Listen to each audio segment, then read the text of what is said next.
Look at chapter 9, verse 1.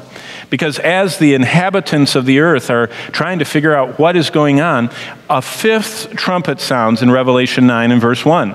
And John sees an angelic creature falling like a burning meteor to the earth.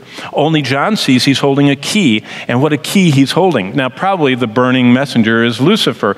And Lucifer has been given by God the key to the penitentiary, the pit that holds the really bad demons. I mean, demons are all bad, and they're filthy and murderous and liars and wicked, and they're behind all the horrors that are going on around us. But there's some ones that are so bad that God doesn't let them out because they're so malignant, so evil, so destructive.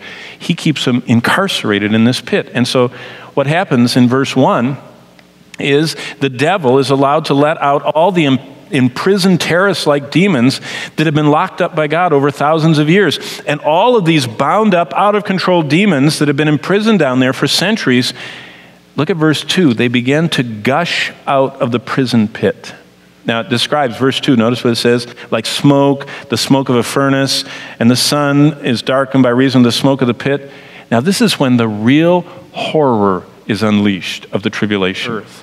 Now, fascinating to think about it. Verse 3 says, they sweep across the face of the earth like a dark, thick plague of locusts.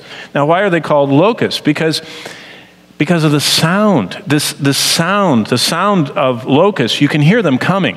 There's just this loud, in fact, this fall when I was hunting, we had all these blackbirds. I told Bonnie I'd never heard the sound of birds flying together so loudly. It was just like waves. They were so loud. And these locusts fly like that, these demon locusts over the whole earth. And this cloud of evil envelops the earth. And so whoever's near the opening of the pit is just gushing, billowing the smoke. And finally, the last of these imprisoned demons come out. And then look at verse 11. Because what's amazing is that if those hordes were not enough, out of the smoke rising from the pit in verse 11 emerges the most fearsome monster of them all. The last one out is their king. And it says his name is Abaddon the Destroyer. And this is the angel of the bottomless pit, whose name in Greek and Hebrew is Destroyer. Both language captures this creature's name. But what's amazing is that these demons are only allowed to terrify people. They're just scaring people to death. They're not allowed to kill. And they inflict pain, but not death. Death is coming, but not quite yet. So for 150 days, they scare and terrify. And a world is terrorized for 5 months. That's what verse 10 says. But now it has something to fear. The searing pain is about to be replaced by horrific death. Now think about these creatures. They're demons. That means that blast doors don't stop them because they're not material, they're spiritual beings. Glass doesn't stop them. 3 feet of reinforced cement doesn't stop them. No bunkers, 7 stories below the Pentagon doesn't do you any good. Okay, Cheyenne Mountain, you're inside with them, and you're the one stuck. They're in there, and the door is shut. See, these things are horrible. You can just imagine. But look at verse 17, because this is the greatest massacre that arrives of all times at the 6th angel's trumpet. Another army rises. These are destroying horse-like creatures, and those who sit on them are like riders, and it says that they have this fire and brimstone color. And it says that smoke and fire and brimstone. What is brimstone, by the way? Lava.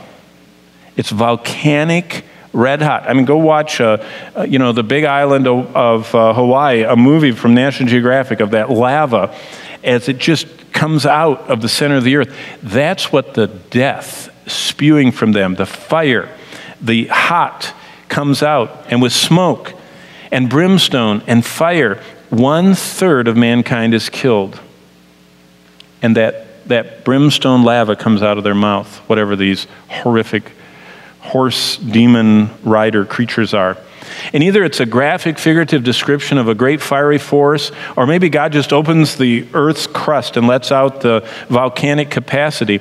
But in deadly destruction, 1/3 of the world's inhabitants go straight to Hades. They perish and go to the pit. just like that.